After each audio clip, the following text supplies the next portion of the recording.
जैसा आप सभी लोगों की जानकारी है कि आदरणीय प्रधानमंत्री जी बहुत सफल विदेश यात्रा से, जो बहुत सफल यात्रा रही उनकी, उससे वापस आए हैं और उसी विषय पर आज उस पर प्रेस वार्ता की जा रही है। कुछ महत्वपूर्ण मुद्दे हैं, उस पर जो है आदरणीय सुधांशु त्रिवेदी जी करेंगे। इनके बारे में इंट्रोडक्शन कह दे, हमारे मेंबर ऑफ पार्लियामेंट है भारतीय जनता पार्टी के, आप सब लोग इन्हें जानते भी हैं और ये राष्ट्रीय प्रवक्ता भी है, लेकिन साथ साथ इनकी प्रेस कॉन्फ्रेंस जो है बार बार आप लोगों के सामने होती है अलग अलग मुद्दे पर। आज भी एक बहुत महत्वपूर्ण मुद्दा है जिस पे ये प्रेस वार्ता करेंगे। आदरणीय सुधांशु त्रिवेदी जी। मित्रों, प्रधानमंत्री श्री नरेंद्र मोदी जी अपनी एक सुदीर्घ विदेश यात्रा करने के उपरांत आज वापस आए हैं। इस लंबी विदेश यात्रा में भारत ने कई महत्वपूर्ण उपलब्धियां हासिल की हैं। नंबर 1, आतंकवाद के विषय पर एक वैश्विक स्वीकार्यता प्रधानमंत्री जी के द्वारा अंतर्राष्ट्रीय मंच पर स्थापित हुई, जब ब्रिक्स शिखर सम्मेलन में आतंकवाद वाले विषय के ऊपर न सिर्फ सर्वसम्मति के साथ भारत के पक्ष का अनुमोदन हुआ, बल्कि प्रधानमंत्री जी ने बहुत स्पष्ट कहा कि आतंकवाद के पीड़ित और आतंकवाद के प्रायोजक को एक तराजू पर नहीं तौला जा सकता। दूसरा, भारत अब विश्व की चौथी बड़ी अर्थव्यवस्था हो गया है और शीघ्र ही तीसरी बड़ी अर्थव्यवस्था बनने जा रहा है। तो हमारे आर्थिक हित और सामरिक हित बहुत से महत्वपूर्ण मेटीरियल्स के ऊपर निर्भर है, जिनमें rare earth metals, uranium, lithium, gold और डायमंड जैसे क्रिटिकल मटेरियल्स हैं। घाना और नामीबिया जैसे देश जो इस प्रकार के तत्वों की प्राकृतिक रूप से बड़ा संग्रह उनके पास है, उन देशों के साथ भारत का एग्रीमेंट होना न सिर्फ भारत को आत्मनिर्भर बनाता है, बल्कि क्रिटिकल रेयर अर्थ मटेरियल के लिए किसी एक देश पर अत्यधिक निर्भरता से मुक्ति भी दिलाता है। तो यह आर्थिक दृष्टि से भी भारत के लिए अत्यंत उपलब्धिपूर्ण यात्रा रही। तीसरा, भारतवंशी समुदाय यानी इंडियन डायस्पोरा आज पूरे विश्व में एक बहुत प्रभावी और सृजनात्मक भूमिका निभाने वाला समुदाय है। ट्रिनिडाद टोबैको और घाना जैसे देशों से जो भारतीय मूल के लोगों का संबंध घाना से लगभग शताब्दी पूर्व का है और ट्रिनिडाद एंड टोबैको से 180 साल पुराना संबंध है। आप सभी ने देखा कि ट्रिनिडाद की प्रधानमंत्री जो कमला विश्वेश्वर जी हैं, वो मूलतः बिहार के बक्सर की रहने वाली हैं। यानी एक प्रकार का कैसा सामाजिक और सांस्कृतिक संबंध भारत का इन देशों के साथ है, उसको एक नए आयाम तक पहुंचाना यह तीसरी बड़ी उपलब्धि है। So I want to say categorically, after this immensely successful tour of the countries, there are three main takeaways. Prime Minister has unequivocally and categorically established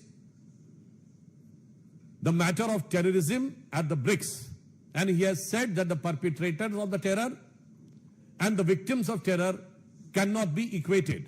So this was our diplomatic success, and it was very important for the strategical point of view.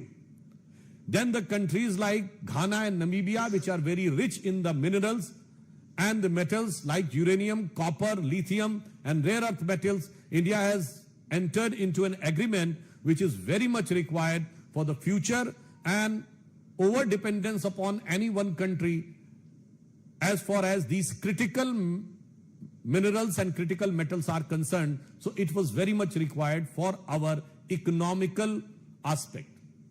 And the Indian diaspora, which is having a vibrant and sizable presence in the countries like Ghana and Trinidad and Tobago, from 1 century to 2 centuries, from there, it has taken to a new height.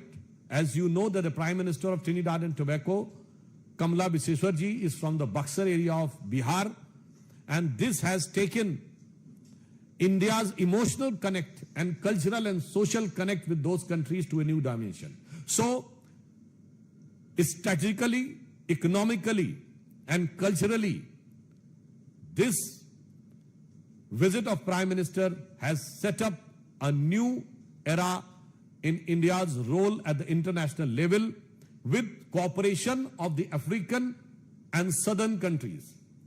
Previously with Argentina, even the previous visits with Mexico, our strategy of aligning and taking together the global south has reached to new heights. प्रधानमंत्री जी को इस यात्रा के दौरान 4 देशों ने अपना सर्वोच्च नागरिक सम्मान दिया और इसके द्वारा अब तक प्रधानमंत्री श्री नरेंद्र मोदी को 27 देशों का सर्वोच्च नागरिक सम्मान प्राप्त हो चुका है और 17 देशों की पार्लियामेंट को वो एड्रेस कर चुके हैं। एक छोटा सा उदाहरण बताना चाहता हूं। अभी नामीबिया की पार्लियामेंट को एड्रेस करते हुए उन्होंने कहा कि Namibia is the biggest producer of diamond and India is the biggest processing unit of diamonds. तो उन्होंने कहा है कि भारत और नामीबिया के बीच में जो संबंध बना है ये उस निखरते हुए हीरे की तरह और चमकदार होगा। सो आई जस्ट वांट टू से कि ये जो 27 देशों का सर्वोच्च नागरिक सम्मान प्रधानमंत्री श्री नरेंद्र मोदी जी को मिला है, ये मात्र प्रधानमंत्री जी का सम्मान नहीं है, ये इस अमृत काल में भारत वैश्विक क्षितिज पर जिस रूप में उभर रहा है वो उस हर भारतवासी का सम्मान है। आप सभी जानते हैं कि भारतीय परंपरा में 27 नक्षत्र माने जाते हैं, तो मैं कह सकता हूं कि ये विश्व के आकाश पर जो प्रधानमंत्री श्री नरेंद्र मोदी जी को 27 सम्मान मिले हैं, ये विश्व के आकाश पर भारत की उभरती हुई शक्ति, भारत की उभरती हुई स्वीकार्यता के 27 ज्वाजल्यमान प्रतीकों की तरह है, जिसे अगर एक पंक्ति में मैं कहूं तो मोदी जी के इस यात्रा का संदेश सारगर्भित है। यह आदर है भारत का जो भारत के जन जन को समर्पित है। इसके अतिरिक्त इस दृष्टि से भी यह यात्रा महत्वपूर्ण थी कि घाना में 30 वर्ष के बाद, ट्रिनिडाद में 25 वर्ष के बाद, अर्जेंटीना में 57 वर्षों के बाद और नामीबिया में 27 वर्षों के बाद भारत के किसी प्रधानमंत्री का दौरा हुआ। आज भारत प्रधानमंत्री श्री नरेंद्र मोदी जी के नेतृत्व में किस नए स्वरूप में आगे बढ़ रहा है। ब्रिक्स समिट हुई, एक दौर था हमारी सरकार आने से पहले जब ब्रिक्स में भारत को वीकेस्ट पॉइंट माना जाता था। Today India has become the brightest point in BRICS. हम विश्व के एकमात्र देश हैं जो ब्रिक्स के भी मेंबर हैं और क्वाड के भी मेंबर हैं। यह दर्शाता है कि प्रधानमंत्री श्री नरेंद्र मोदी जी के नेतृत्व में भारत की विदेश नीति अब एक नए युग में प्रवेश कर गई है।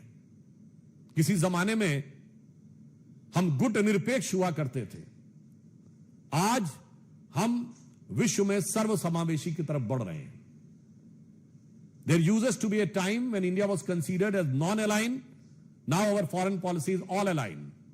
That's why we are the only country in the world which is a member of BRICS as well as Quad. और वैसे भी अगर आप लोगों ने इस विषय पर थोड़ा ध्यान दिया होगा, किसी ने पढ़ा होगा, तो यूरोपियन पार्लियामेंट्री रिसर्च सर्विस ने यह कहा है कि बाय 2035 वर्ल्ड एक मल्टीपोलर वर्ल्ड ऑर्डर की तरफ आगे बढ़ रहा है। आज वर्ल्ड की टॉप 4 इकोनॉमीज में सिर्फ एक यूरोपियन इकोनॉमी है, दैट इज जर्मन, और 2 एशियन है, India and China. Most likely with in a year all top 3 में 2 एशियन होंगी, 1 अमेरिका होगा, मोस्ट लाइकली यूरोपियन कंट्रीज नहीं होंगे। This will be a major shift in the entire global world order after industrial revolution. तो हम कह सकते हैं कि इस उभरते नए वैश्विक परिदृश्य में भारत प्रधानमंत्री श्री नरेंद्र मोदी जी के कुशल नेतृत्व में जिस कुशलता के साथ, जिस दक्षता के साथ और जिस प्रखरता के साथ उभर रहा है और विकास की नई ऊंचाइयों को चढ़ रहा है, उसे एक पंक्ति में मैं कहना चाहूंगा कि स्वप्न देखा था कभी, वो आज हर धड़कन में है। एक नया भारत बनाने का इरादा मन में है। बढ़ रहे हैं हम प्रगति की ओर, जिस रफ्तार से कर रहा है विश्व भी हमको नमन उस पार से। धन्यवाद। अगर आपका कोई सवाल है तो एक एक करके पूछिए। हाँ प्लीज। सर, 5 देशों की ये सफल यात्रा रही। हमने देखा था कि जब भारत में G20 हुआ था, तब भारत की अगुवाई में ही ग्लोबल साउथ को इस तरह से प्रमुखता मिली और शामिल किया गया। और अब हमने देखा कि 4 सर्वोच्च नागरिक सम्मान दिया गया, जो भारत ने जो उपलब्धि को दिखाता है। तो ये क्या, जो एक आपने सिर्फ की बात की कि अब हमारा जो फोकस है वो अफ्रीकी देशों पर भी, और हम एक अगुवाई कर रहे हैं ग्लोबल साउथ का, ये भी देखिए, हमारी सरकार आने के बाद विदेश नीति में फंडामेंटल चेंज आया। उससे पहले 3 ही चीजों में विदेश नीति रहती थी, डिप्लोमेटिक, इकोनॉमिक और मिलिट्री। हमने इसमें 2 डायमेंशन जोड़े, इंडियन डायस्पोरा एंड कल्चर। अब किसी विश्व के किसी एक क्षेत्र की तरफ संपूर्ण विदेश नीति को देखने की बजाय एक सर्वव्यापक और एक सर्वसमावेशी विदेश नीति का उदय मोदी जी के नेतृत्व में हुआ है। We are looking toward east also and we are having a very strong connect with the global south also. Sudhanshu ji ने जो कहा था, क्वाड के मेंबर भी है भारत ब्रिक्स का भी मेंबर है और Bharat permanent invited G7 nation में। यह खिताब सिर्फ हिंदुस्तान को ही है, बाकी कोई ऐसा दुनिया का देश नहीं जो कि तीनों का मेंबर हो। कोई दूसरा सवाल किसी का हो? गौरव जौहरी जी प्लीज। सर, ब्रिक्स सफल रहा है आज भारत की, वहाँ भारत का डंका बजा है, लेकिन ट्रंप बहुत नाराज है। बोल रहे हैं कि 10% एक्स्ट्रा टैरिफ लगाएंगे ब्रिक्स वाले देशों पे, तो भारत पे भी रहेंगे। इस पे क्या करेंगे? देखिए, वो उनके देश का अंदरूनी मामला है और जहां तक भारत के साथ ट्रेड डील है उस विषय पे वार्ता चल रहा है। परंतु एक बात बहुत स्पष्ट है कि भारत अपने वाणिज्यिक हित, यानी जो हमारे व्यापारिक हित हैं, अपने सामरिक हित जो हमारे मिलिट्री इंटरेस्ट हैं, और अपने कूटनीतिक हित यानी जो डिप्लोमेटिक इंटरेस्ट हैं, उनको सेफ गार्ड करने के लिए पूरी तरीके से कृत संकल्पित है। और ये 2016 के पेरिस से लेके बाली 2014 से लेके और हाल के ब्रिक्स तक यह स्पष्ट दिखाई पड़ा है। इसलिए भारत के जन जन को पूर्ण विश्वास है कि मोदी जी के नेतृत्व में भारत के सभी हित सभी परिस्थितियों में पूर्णतः सुरक्षित और सुदृढ़ है। So Mr. Shashi Tharoor has written, post on emergency and has criticized emergency a lot. There was also a caution about the establishment of any kind, saying that everyone should remember what emergency was, and we should also remember that how should not be centralized. Now he has come under attack from his own colleague in Congress, Mr. Monica Tagore, who says that if someone, if a leader, parrots BJP's line word to word, then it is not funny and it is not cute, because military is cute in words but not in context. How do you react? देखिए, समस्या क्या है कि इससे यह स्पष्ट होता है, यदि कांग्रेस सांसद ऐसा बोलते हैं कि यदि उनके किसी वरिष्ठ नेता को 50 वर्ष के बाद भी इस बात का एहसास होता है, एक तो बहुत देर से हुआ, जिसे एक शेर में कहते हैं ना, आह को चाहिए एक उम्र असर होने तक, कौन जीता है तेरी जुल्फ के सर होने तक। तो 2 उम्र निकल गई, यानी अगर 25 साल की एक जनरेशन माने तो 2 जनरेशन निकल गई। अब इसके बाद भी यदि कांग्रेस पार्टी इसका विरोध करती है, इससे बहुत स्पष्ट है कि वो इमरजेंसी की मानसिकता को सही मानते हैं और आज भी पूरी निर्लज्जता के साथ उसका समर्थन करते हैं। और जिसका प्रमाण अभी आपने देखा है। इमरजेंसी क्यों लगी थी? क्योंकि इंदिरा गांधी जी का चुनाव रद्द कर दिया गया था। तो कांग्रेस ने कहा कि संवैधानिक संस्थाओं की मान्यता हमारी चुनावी हार जीत के आधार पर तय होगी।